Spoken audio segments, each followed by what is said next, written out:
Maman disait toujours, la vie c'est comme une boîte de chocolat. La première règle du Fight Club est, il est interdit de parler du Fight Club. My name's Bond. James Bond. Je suis ton père. Bienvenue dans ce nouveau numéro de votre rendez-vous hebdomadaire consacré au cinéma. C'est l'Instant Ciné et comme chaque semaine on se retrouve pour parler de toute l'actu ciné avec 5 infos que j'ai soigneusement sélectionnées pour vous. Et en seconde partie d'émission, je reviens sur un film à aller découvrir en ce moment dans les salles de cinéma. Alors sans plus attendre, on passe tout de suite aux actus.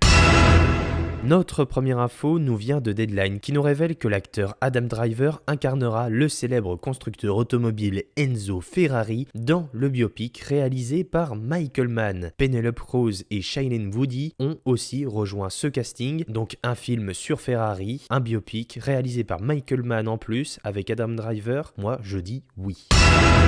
Cette semaine ont été révélés les nominés pour les différentes catégories des Oscars. La 94e cérémonie des Oscars qui aura lieu le dimanche 27 mars 2022 prochain. Vous pourrez évidemment suivre tous les résultats sur le compte Twitter de Cult Movies. Le lien est comme d'hab dans la description. Donc voilà, tous les nominés ont été révélés selon les différentes catégories. Vous pouvez bien sûr retrouver le détail sur le site des Oscars.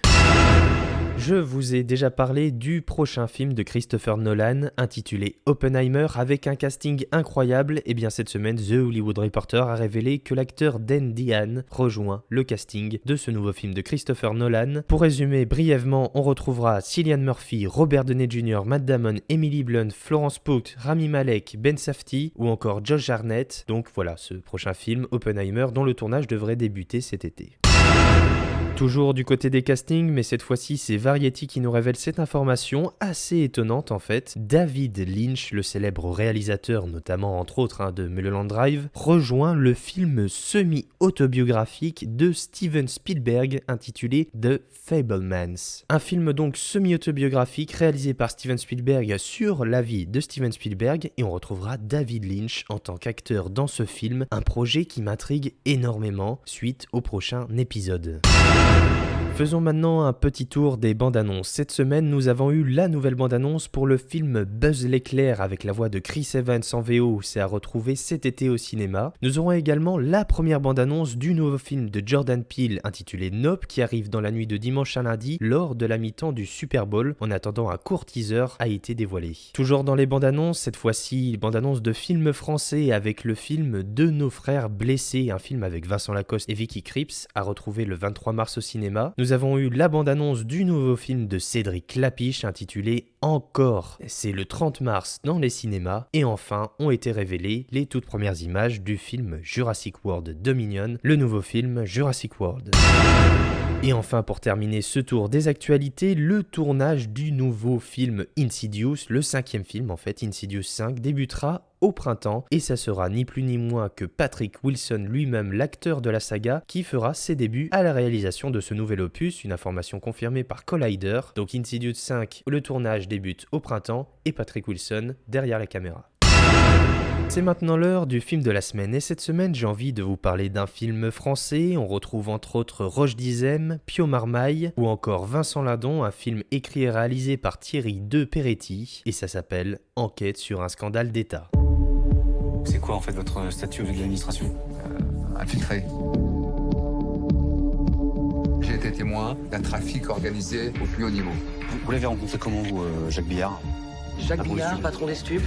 On laisse passer les trafiquants aux frontières. Et on suit la drogue. C'est quelqu'un que je considère comme mon frangin. Il a fait de l'office. L'État français, donc. Le plus grand trafiquant du pays. Et moi, j'ai été témoin de ça. Enquête sur un scandale d'État est un film librement inspiré de faits réels qui parle d'une histoire qui s'est déroulée en octobre 2015 où, en fait, les douanes françaises saisissent 7 tonnes de cannabis en plein cœur de la capitale à Paris. Le jour même, un ancien infiltré de la brigade des stupes qui s'appelle Hubert Antoine contacte un certain Stéphane Villenay, jeune journaliste à Libération. Il prétend pouvoir démontrer l'existence d'un trafic d'État dirigé par Jacques Billard, incarné par Vincent Lindon, un haut gradé de la police française. D'abord méfiant, Stéphane, qui est incarné par Pio Marmaille, finit par plonger dans une enquête qui le mènera jusqu'aux recoins les plus sombres de la République. Ça, c'est le pitch d'enquête sur un scandale d'État. Et c'est un film brillant, un film assez complexe. C'est une volonté d'ailleurs du réalisateur de raconter cette histoire d'une manière relativement complexe, où il laisse vraiment tourner la caméra en montrant les discussions entre les acteurs, Pio Marmaille et Roch Dizem, entre le journaliste de Libération et la source, l'informateur Roch Dizem. Il y a de longs moments, de longues séquences où les deux acteurs se lancent dans des joutes verbales, dans des sortes de discussions où en fait la source raconte tout ce qu'il sait au journaliste et on va voir comme ça des longues discussions qui peuvent dans un premier temps laisser un peu en dehors, mais en fait plus le film avance, plus on se rend compte de toute la machination qui est mise en place ici et tout ce que ces deux personnes essaient de dénoncer, à savoir une manipulation au sein de la brigade des stupes. Alors c'est ni un polar ni un thriller et pourtant il a quand même des petits côtés qui appartiennent à ce genre de film. C'est un film, une sorte de film hybride qui mélange en fait plusieurs genres mais qui a sa propre âme, qui a sa propre identité. Et pour le réalisateur c'était une vraie volonté de faire un film relativement hybride qui se situe à la croisée des genres. Pour cela il utilise un format très spécial, le 1.33 qui est le format de la pellicule. Donc au lieu d'avoir en scope normalement deux bandes noires, une en haut, une en bas, vous en avez sur les côtés. On a une image qui est en fait relativement carrée, c'est ce que veut le 1.33. C'est le plus grand format d'image possible parce que c'est celui de la pellicule. Et cela aide justement, malgré son côté archaïque, à contredire l'apparence relativement naturaliste du film. Également la caméra en fait dans le film est mobile tout au long du film. Elle est jamais à l'épaule, elle est jamais tremblée. Ça fait qu'on n'est pas tellement prisonnier du cadre vu que l'image est resserrée. On n'est pas tant prisonnier de ce cadre puisque la caméra bouge notamment dès la première scène, un plan séquence où on voit le personnage de Roch Dizem dans sa villa à Marabellas qui passe de la chambre à l'étage au rez-de-chaussée en sortant devant dans le jardin puis en allant à la plage, tout ça sans coupe avec la caméra qui passe du haut de la maison au rez-de-chaussée puis ensuite qui le suit dans le jardin. C'est techniquement assez brillant et totalement maîtrisé. Ce qu'il y a d'intéressant aussi avec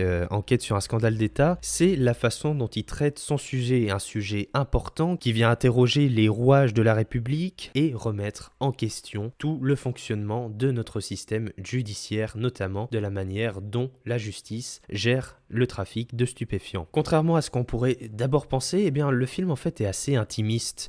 On se focalise vraiment au cœur des personnages, au cœur de l'enquête, au sein de la rédaction du journal dans lequel travaille le personnage de Pio Marmaille, qui est le journal Libération. D'ailleurs, ils ont vraiment tourné dans les locaux de la rédaction et les figurants que vous voyez derrière, c'est des journalistes de Libération. Et en fait, le film se focalise vraiment là-dessus. On parle pas des médias, on ne sait pas tant comment le public réagit à tout cela. C'est malgré sa portée nationale, d'ampleur nationale, voire même internationale, avec le trafic de stupéfiants qui est donc international. Ici, le film se focalise vraiment sur les individus, sur le cœur, sur les faits. Et c'est assez palpitant en fait à suivre. Et enfin, le dernier point, qui est sans doute le point essentiel, le point le plus positif, ce sont ces acteurs. Pio Marmaille, Roch Dizem, Vincent Lindon, un trio d'acteurs exceptionnels qui jouent constamment sur la nuance, notamment le personnage de Roch Dizem, qui est donc l'informateur, qui est la source. On sait pas tant s'il faut le croire ou pas, on sait pas tant ce qu'il raconte. C'est un personnage assez romanesque en fait. Il est tantôt attachant et tantôt repoussant. Des fois il est violent, des fois il est tendre. C'est un personnage tout en nuances que Roch Dizem, avec son talent d'acteur, incarne à la perfection. Donc voilà, que dire de plus si ce n'est d'aller découvrir Enquête sur un scandale d'État dès maintenant au cinéma, parce que c'est un film brillant, un film français, que vous allez passer un moment palpitant, un moment extrêmement intéressant. Donc voilà, allez voir Enquête sur un scandale d'État.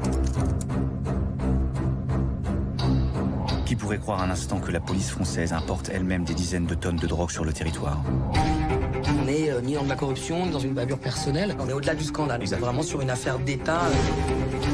Si on sort quelque chose de cet ordre-là, faut savoir qu'en face, ça va secouer. Votre informateur a 7 tonnes de drogue dans des camionnettes, même pas fermées à clé, en plein Paris, et vous n'en savez rien. Quelque chose marche enfin pour lutter contre le trafic. Vous êtes de quel côté? Je suis ni d'un côté ni de l'autre. C'est-à-dire que je suis ni un flic, ni un voyou, et encore moins un trafiquant. Tous les SMS que j'avais avec lui viennent de s'effacer sous mes yeux, là. À l'instant. Comment un tel trafic de stupéfiants a-t-il pu se monter au nez et à la barbe de la hiérarchie? Par complicité, complaisance ou incompétence? Tu vois pas que t'as tout le monde contre toi? C'est toi qui te fais infiltrer par ton type. Moi, je me fais infiltrer. Et ouvre les yeux, poteau. On va faire péter la République, voilà ce qu'on va faire. Stop, on arrête là.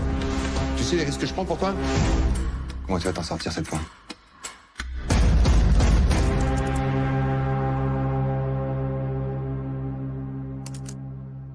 Je vous remercie d'avoir écouté cette émission. Vous pouvez bien évidemment vous abonner pour avoir directement chaque émission dès leur sortie. Vous pouvez bien sûr suivre Cult Movies sur Twitter et Instagram. Les liens sont comme d'habitude dans la description. Voilà, je vous souhaite une bonne fin de semaine, un bon week-end. Je vous dis à la semaine prochaine pour un nouveau numéro de l'Instant Ciné, plein d'actualités, plein de cinéma.